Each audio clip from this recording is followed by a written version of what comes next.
Olá pessoal, saiu então ontem à noite, domingo, a medida provisória 927.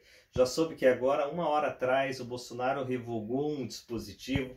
Então vamos fazer um novo comentário bem simplificado e já atualizado com essa última revogação aí do presidente da República. A medida provisória 927, ela visa flexibilizar obrigações, notificações, mas também adiar tudo que é possível, adiar o pagamento do fundo de garantia e tantas outras coisas.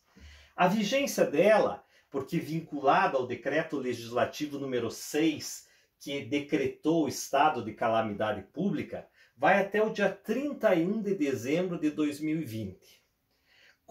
Com validação. Existe uma novidade nessa medida provisória, dizendo que eventuais atos do empregador ocorridos nos últimos 30 dias e que venham nessa esteira da medida provisória estão automaticamente convalidados. Isso é bom porque gera uma certa segurança jurídica, porque o empregador, por exemplo, concedeu férias e não sabia se poderia. Vamos imaginar que ele fez isso na sexta-feira. Então esse ato, se estiver na sintonia da medida provisória, ele está automaticamente convalidado.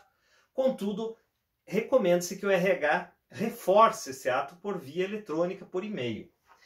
Primeiro ponto, teletrabalho. O teletrabalho é um ato agora unilateral do empregador, antes tinha que ser negociado, agora o empregador pode ser o tipo de trabalho que esse empregado tem. É possível fazer home office. Então o empregador pode determinar que ele trabalhe em casa, desde que avise por escrito ou por e-mail num prazo de 48 horas, e esse empregado que vai ficar em casa não tem direito às horas extras, artigo 62, inciso 3, o que eu acho uma injustiça, porque se puder controlar o horário, deveria pagar hora extra, mas enfim, esta é a regra.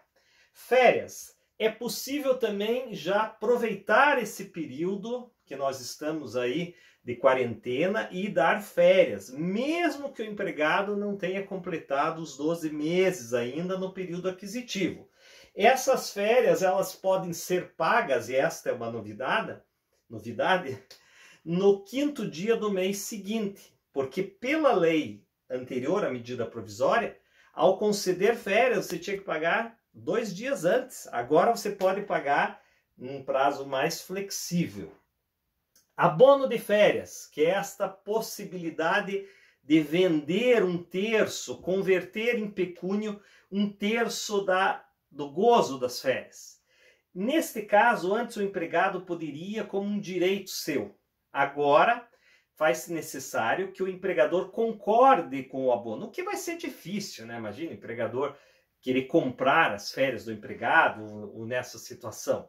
Então, nesse sentido, o abono agora só mediante a anuência do empregador. Gratificação de férias. Gratificação não se confunde com abono. Abono é conversão em 1/3. A gratificação é devida em qualquer situação. Férias proporcionais, férias simples, em dobro, sempre tem que pagar 1/3. A novidade é que esta gratificação das férias pode ser paga até o dia 20 de dezembro.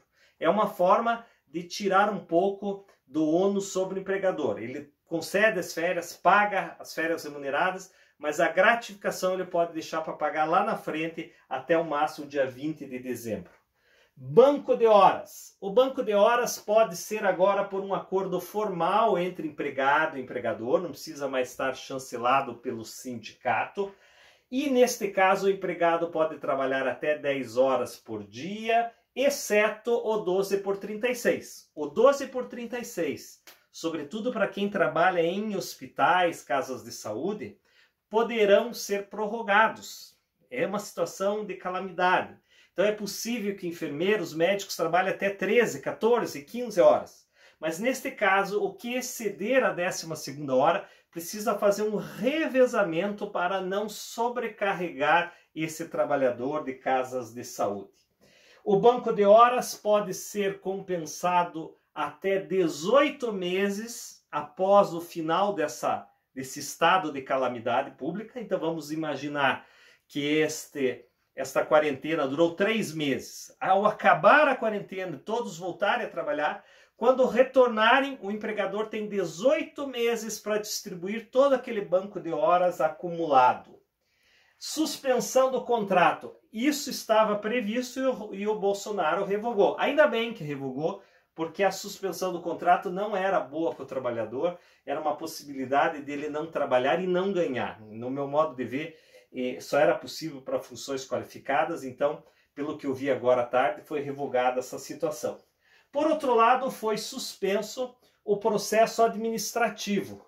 Então, se você precisar fazer um recurso mediante alguma autuação que você sofreu do auditor do fiscal do trabalho, estão automaticamente suspensos por 180 dias esses prazos. E nesse período, o auditor fiscal do trabalho vai ter apenas uma atuação de orientação e não mais de autuação do empregador. É uma trégua que vai ser dada por o empregador.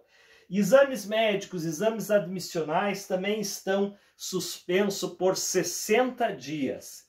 Em relação ao exame demissional, só é possível prescindi-lo se ele fez recentemente outro exame similar. Do contrário, também está suspenso. Abono do INSS, aquela espécie de 13º que o INSS paga. O governo entende que para injetar um pouco de dinheiro aí na economia, ele antecipa esse abono que era pago no final do ano, para agora 50% em abril, 50% em maio. Doença ocupacional, eventual contágio, contaminação do trabalhador por coronavírus. Nesse caso, o empregador se responsabiliza. É muito difícil provar que você foi contaminado efetivamente quando da realização do trabalho. Se for possível essa prova, como por exemplo do médico, um enfermeiro, aí sim ela vai ser configurada doença ocupacional, atraindo aquela estabilidade do artigo 118 da Lei 8.213 e até responsabilizando o empregador.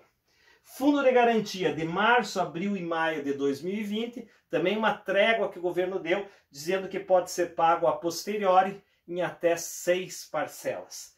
Seriam essas as principais novidades, bem rapidinho para vocês, da medida provisória 927 e a alteração que o Bolsonaro fez agora à tarde.